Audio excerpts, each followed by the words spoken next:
अपना स्नान किया।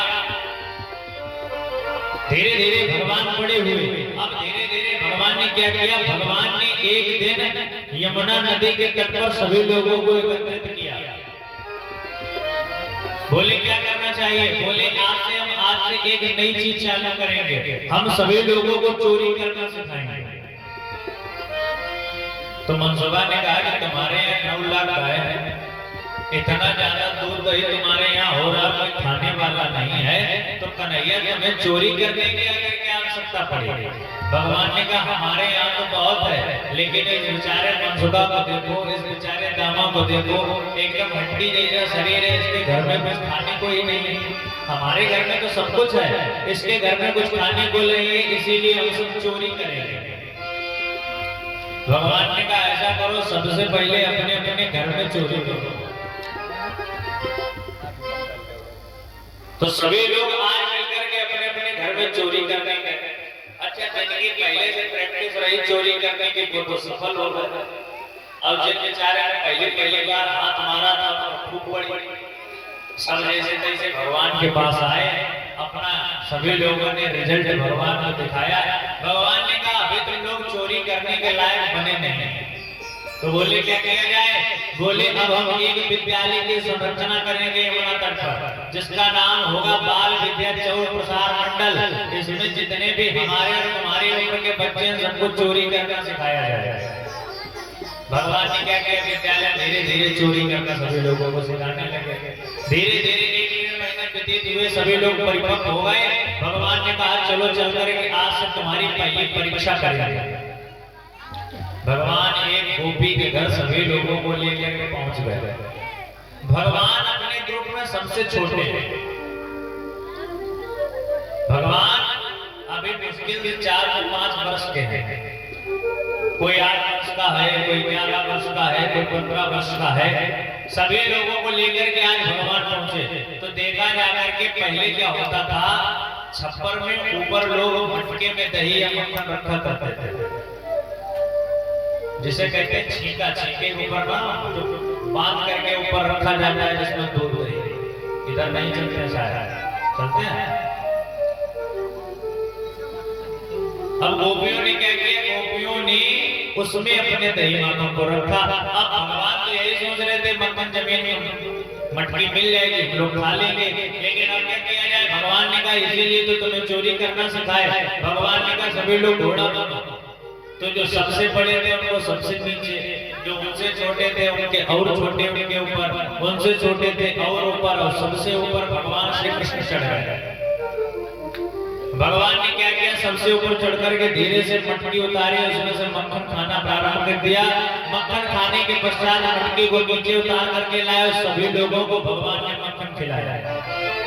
सभी यमुना तट पर आकर के मक्खन खा रहे हैं, आपस में यही विचार कर रहे हैं तुमने जो विद्या दी उससे हमें मक्खन खाने को मिला। यहाँ पर ध्यान देने योग्य बात पता क्या है, जैसे आपने अगर जिंदगी पहली बार चोरी की और पहली बार अगर चोरी में पास हो गए, तो फिर तुम्हारी चोरी करने की हिम्मत और ज्यादा बढ़ेगी।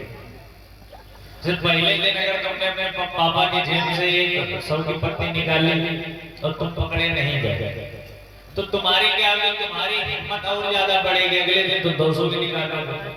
धीरे धीरे तुम सुल्तानाबाद पर नहीं जाओगे। और पहले दिन ही अगर आप पर पाबंद लगा दिया जाए, समझ लीजिए आप उससे कभी आगे नहीं बढ़ पाएंगे।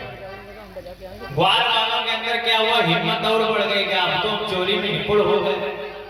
एक दिन की बात, भगवान पुनः सभी ग्वाल वालों को लेकर के आज माखन चोरी की लीला करने के लिए इधर से उधर गोपी के यहाँ जाकर के पहुंचे। अब गोपी समझ रहे भाई, जब इधर उधर अगर बगल में चोरी होने लगे, जैसे 2 जगह पर 2 घर हैं, तो एक ही घर में चोरी होगी तो दूसरा वाला अपने आप सतर्क हो जाएगा। तो जितना भी रुपया पैसा सोना चांदी पहले से ताले के अंदर रखना प्रारंभ कर देगा कि इनके घर हुई ऐसा ना हमारे घर भी हो जाए। अब गोपियां क्या करती हैं, बड़ा संभाल करके ये इत्यादि रखते हैं। भगवान क्या किया, भगवान फिर सभी लोगों को घोड़ा बनाया, जैसे ऊपर माखन था, माखन को भगवान जैसे ही उतार रहे थे, गोपी तो जानती है इतने समय से चोर आता है, तुरंत ही गोपी अंदर में दरवाजा खोल करके निकली। अच्छा, जितने भी वो सब नीचे घोड़ा बने हुए थे वो तो सब भाग गए और भगवान मटकी में जैसे थे वैसे लटके रह गए। अब नीचे कोई स्पेस ही नहीं मिला तो उतरे बेचारे कैसे। अब भगवान लटके, गोपी ने तुरंत ही आज भगवान को धीरे से उतारा। कहा बहुत दिन से तुम्हारी तलाश है, तुम्हारी मैया से जब जब तुम्हारी शिकायत करें जाके वो यही कहते थे रंगे हाथ पकड़ करके लाओ भाई, ऐसे क्या माना। जैसे कोई कहते तुम्हारे बालक ने वहां चोरी की तो तुम कैसे मानोगे बालक ने चोरी की। और एक दिन वही बालक जब चोरी कर रहा हो उसकी फोटो खींच के तुम्हें दिखा दिया करके। जैसे किसी ने आकर बताया दादा आप अपने बेटे को समझाओ सिगरेट पीना सीख गया है, तो दादा कहेंगे भाई कैसे मान ले, हमारा बेटा तो इतना अच्छा हो तो कभी सिगरेट पी ही नहीं सकता। तो एक दिन जब वो झाड़ियों के पीछे सिगरेट पिए उस दिन तुम फोटो खींच करके ला करके दादा को दिखा दो, उस दिन से उन्हें भरोसा हो जाएगा कि हाँ हमारा बेटा सिगरेट पीता। आज यही कार्य उस ग्वालिन ने किया। ग्वालिन ने क्या किया, आज भगवान का हाथ पकड़ा और भगवान का हाथ पकड़ करके कहा कि चलो चल करके आज तुम्हारी मैया के सामने तुम्हें प्रस्तुत करते हैं। अब इधर भगवान क्या है, भगवान का हाथ पकड़ करके वो गोपी अपने घर से यशोदा के यहाँ ले जा रही। सामने से क्या देखा, उसी गोपी का बालक सामने से आ रहा।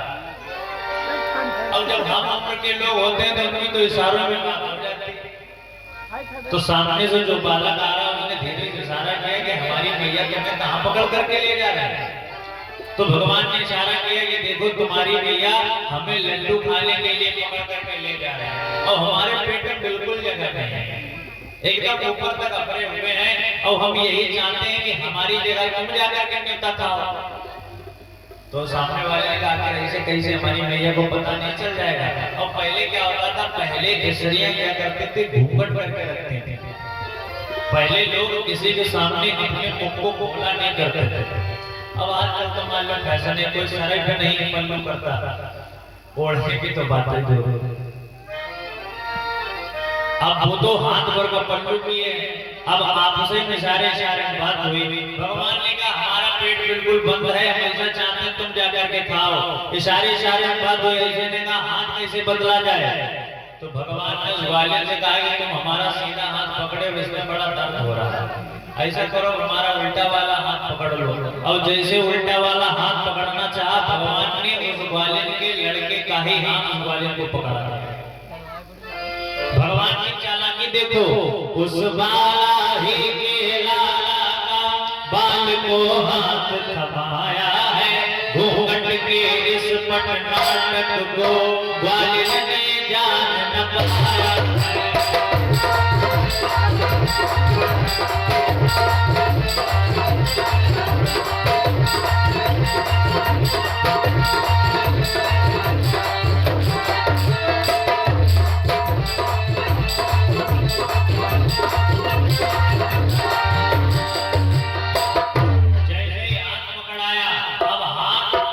छोड़ करके चले गए। हाथ बच्चे का पकड़ करके आज यशोदा जी के सामने पहुंची।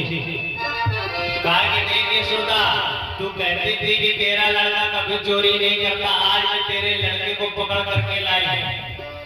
इसे मैंने रखे हाथों अपने माखन खाते पकड़ा है। यशोदा ने कहा कम से कम अपना घूंघट उठा के देख तो लो, तुम किसे पकड़ करके लाई। जैसे घूंघट के पट खोले तुरंत देखा कि अपने बच्चे का ही हाथ पकड़ करके ले आए।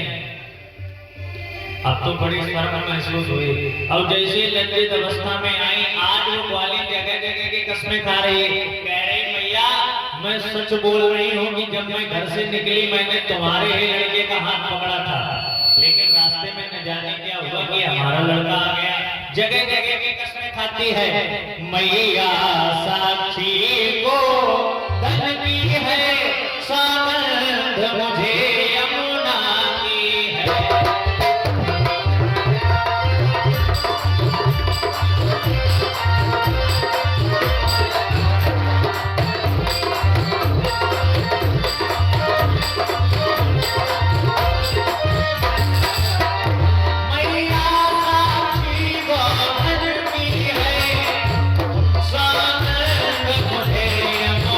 की है। यह तो